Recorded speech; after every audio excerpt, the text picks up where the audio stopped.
رابعہ بصری رحمۃ اللہ علیہ کو دیکھیے، ان کو یقین تھا کہ کھلانے سے رزق بڑھتا ہے، کھلانے سے رزق کم نہیں ہوتا۔ آج ہمارا یقین اصل میں یہ بن گیا ہے کہ کھلائیں گے تو کم ہو جائے گا، کھلائیں نہیں، ایسا نہیں ہے۔ بچوں نے کہا 2 روٹیاں گھر میں ہیں، مہمان زیادہ ہیں، تو کیا کیا، 2 روٹیوں کو تقسیم کر کے باہر کھلا دیا، مہمانوں کو بھی نہیں کھلایا، باہر گلی میں کھلا دیا۔ بچے پریشان ہیں کہ 2 تھیں وہ بھی نہیں رہیں۔ ابھی تھوڑا وقت گزرا تھا کہ ان کے دروازے پہ دستک ہوئی تو ایک آدمی 20 روٹیاں لے کر دسترخوان میں حاضر ہوا، اور جب گننے لگی تو 20 نہیں تھی، 18 تھیں، اور 18 روٹیاں گن کے کہنے لگی یہ کسی اور کا کھانا ہے، میرا کھانا نہیں ہے۔ تو آنے والے نے کہا نہیں بڑی اماں یہ آپ کے لیے بھیجا ہے، فلاں آدمی نے بھیجا ہے اور مجھے آپ کے گھر کا پتہ ہے۔ تو کہنے لگی اس لیے میں کہہ رہی ہوں کہ مجھے تو 20 ملنی چاہیے تھی، تو 18 روٹیاں 20 کیسے ملنی چاہیے تھی؟ فرمایا ایک انسان جب ایک چیز اللہ کی راہ میں تقسیم کرتا ہے، اللہ 10 گنا اس کو بڑھا کے دیتے ہیں۔ میں نے 2 تقسیم کی تھی تو 20 ملنی چاہیے تھی۔ تو ملازم نے کہا ٹھیک ہے 20 ہی تھیں، مجھے بھوک لگی ہوئی تھی، راستے میں 2 میں نے کھا لی ہیں، آپ قبول کر لیں۔ تو انہوں نے سیکھا تھا کہ کھلانے سے رزق کم نہیں ہوتا، اور کھلانے کے اندر جو لذت ہے وہ کھانے کے اندر نہیں ہے۔ یہ عام طور پر ہم نے یہ اپنا ذہن بنایا ہوا ہے کھانا لذیذ ہے، کھانا لذت والا ہے، نہیں، بلکہ اکبر الہٰبادی تو کسی اور چیز کی طرف اشارہ کرتا ہے۔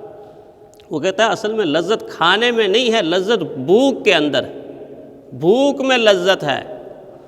اس نے کہا نا کہ بے غرض ہو کر مزے کی زندگی کٹنے لگی، بھوک نے نانے جویں کو من و سلوا کر دیا۔ بھوک نے جو کی روٹی کو، بھوک نے نانے جویں کو من و سلوا کر دیا۔ میں نے یہاں تبدیلی پیدا کی، میں نے سوچا من و سلوا تو ہزارہ سال پہلے تھا، ہو سکتا ہے لوگوں کو سمجھ نہ آئے، تو میں نے اس کو بدل کے یوں کر دیا کہ بھوک نے بے غرض ہو کر مزے کی زندگی کٹنے لگی، بھوک نے نانو جویں کو مرغ و حلوہ کر دیا۔ میں نے کہا مرغ و حلوہ تو سمجھ آئے گا نا۔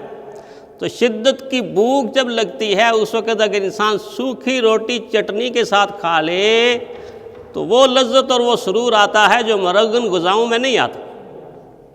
تو بہرحال جو کھلانے میں مزہ ہے وہ کھانے میں لطف نہیں ہے۔ رحمت کائنات صلی اللہ علیہ وسلم نے یہ عمل اپنی سیرت سے سکھایا، اور دیکھ لیجئے قرآن پاک کی یہ آیت وَيُطْعِمُونَ الطَّعَامَ عَلَىٰ حُبِّهِ مِسْكِينًا وَيَتِيمًا وَأَسِيرًا۔ عجیب آیت ہے، نیک انسانوں کی، اہل جنت کی، دنیا کی اعلیٰ صفات کا تذکرہ کرتے ہوئے اللہ فرماتے ہیں وَيُطْعِمُونَ الطَّعَامَ۔ یہ طعام کا لفظ قرآن حکیم کے اندر 23 مرتبہ اللہ نے استعمال کیا ہے، منفی معنی میں بھی اور مثبت معنی میں۔ وَيُطْعِمُونَ الطَّعَامَ عَلَىٰ حُبِّهِ مِسْكِينًا وَيَتِيمًا وَأَسِيرًا۔ یہ لوگ اللہ کے محبوب ایسے ہوتے ہیں کہ جو کھلاتے ہیں کھانا، اللہ کہتے ہیں عَلَىٰ حُبِّهِ، میری محبت کی وجہ سے، اللہ کی مخلوق ہے، اللہ کی مخلوق ہے، اس وجہ سے کھلاتے ہیں۔ مسکینا و یتیما، مسکین کو، یتیم کو، قیدی کو کھلاتے ہیں۔ اور آگے 12 آیات میں اللہ تعالیٰ نے ان لوگوں کے اوپر برسنے والے انعامات کا ذکر کیا ہے، جو آخرت کے اندر ان انعامات کی بارش ہوگی۔ اللہ تعالیٰ نے 12 آیات میں ان کا ذکر کیا ہے کہ یہ جو کھلانے والے ہیں اللہ کے نزدیک کتنے اللہ کے محبوب ہیں، اللہ کے پیارے ہیں۔ آپ نے وہ حدیث تو سنی ہوگی کہ جب اللہ تعالیٰ قیامت کے دن کسی انسان سے بطور شکوہ، اللہ شکوہ تو نہیں کرتے لیکن ایک نقشہ بنا کے پوچھیں گے، میں بیمار تھا تو نے تیمارداری کی، میں بھوکا تھا تم نے کھانا کھلایا، میں پیاسا تھا تم نے پانی پلایا، اور آگے سے بندہ یہی کہے گا اللہ آپ تو لباس سے پاک، کھانے سے پاک، پینے سے پاک، پہننے سے پاک، آپ کو کیسے کھلاتا پلاتا، آپ تو بیماری سے پاک۔ تو فرمایا میرا فلاں بندہ بیمار تھا، اگر اس کی تیمارداری کرتا تو میری تیمارداری کرتا، فلاں بھوکا تھا اس کو کھلاتا تو مجھے کھلاتا، فلاں پیاسا تھا اس کو پلاتا تو مجھے پلاتا، فلاں بے لباس تھا اس کو لباس میسر نہیں تھا اس کو پہناتا، تو آج میں جنت کا جوڑا تجھے پلاتا، آج میں جنت کا جوڑا تجھے پلاتا۔ تو گویا دین نے نہ کنجوسی سکھائی نہ بخیلی سکھائی۔ کنجوسی کیا ہوتی ہے کہ انسان نہ اپنے اوپر خرچ کرے نہ دوسرے پر خرچ کرے، یہ محرومی ہے، بہت بڑی محرومی۔ بخیلی کیا ہے؟ اپنے اوپر تو خرچ کرتا ہے مگر دوسرے پر خرچ نہیں کرتا، دوسرے کے بارے میں تنگ دل ہے، تنگ نظر ہے۔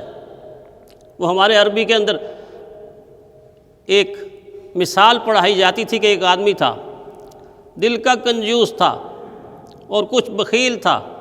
اس کا ایک دوست تھا لیکن وہ کھانے کا بڑا شوقین تھا۔ بعض لوگ کھانے کے بہت زیادہ شوقین ہوتے ہیں، وہ سب کچھ رگڑ جاتے ہیں۔